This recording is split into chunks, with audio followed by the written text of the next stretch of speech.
সচিবালয় ঘেরাও করার জন্য এসেছিল। ইতিমধ্যে তারা এই জন্য শিক্ষার্থীরা ইতিমধ্যে কিন্তু তাদেরকে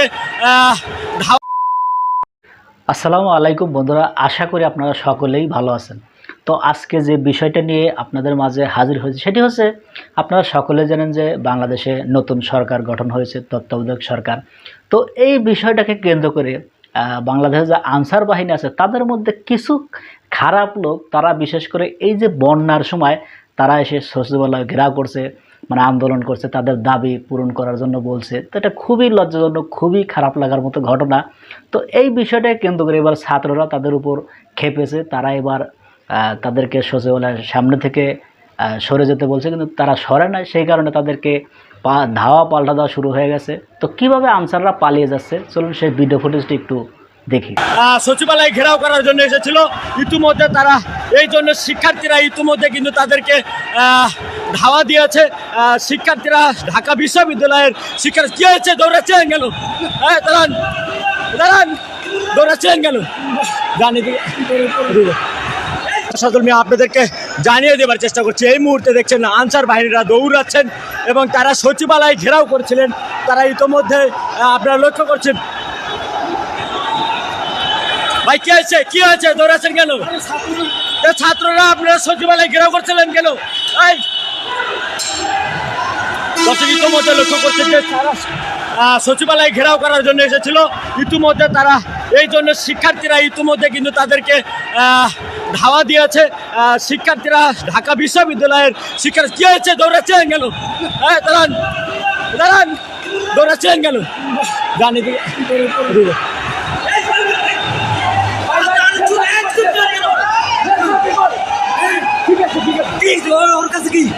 আমি চলে যাচ্ছে, চলে যাইতে দে ভাই, আমি মেরে ফেলবো। ঠিক আছে দর্শক,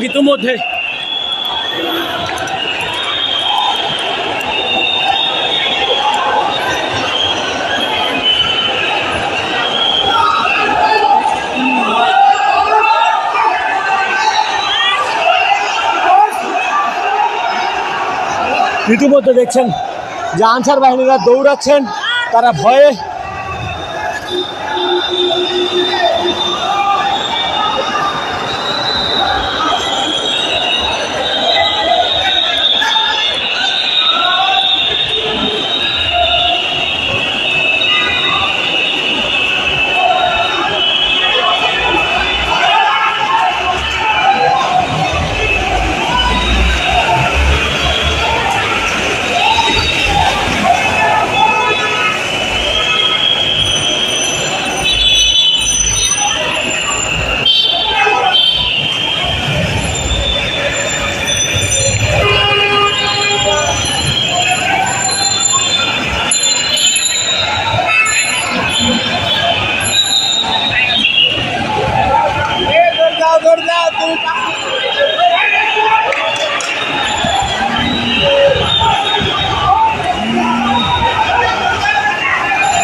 তো বন্ধুরা, আমরা স্ক্রিনে সেই ভিডিও ফুটেজটি দেখলাম। তো আসলে এদেরকে এরকমভাবেই শাস্তি দেওয়াটা উচিত হয়েছে, ঠিক কাজ হয়েছে। কারণ এই সময় মানুষ মারা যাচ্ছে বন্যায়, আর তারা তাদের দাবি দাবা নিয়ে আসে। এটা খুবই লজ্জাজনক, খুবই খারাপ লাগার মতো ঘটনা।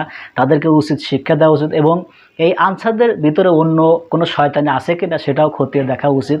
তাদেরকে গ্রেপ্তার করে জিজ্ঞাসাবাদ করা উচিত। তো দেখা যাক সামনে কি হয়। তো বিষয় নিয়ে আপনাদের যদি কোনো মতামত থাকে অবশ্যই কমেন্ট বক্সে জানিয়ে যাবেন। তো বন্ধুরা, ভালো থাকবেন, সুস্থ থাকবেন, আর দেখা হবে পরবর্তী কোনো ভিডিও নিয়ে। সে পর্যন্ত ভালো থাকুন। আল্লাহ হাফেজ।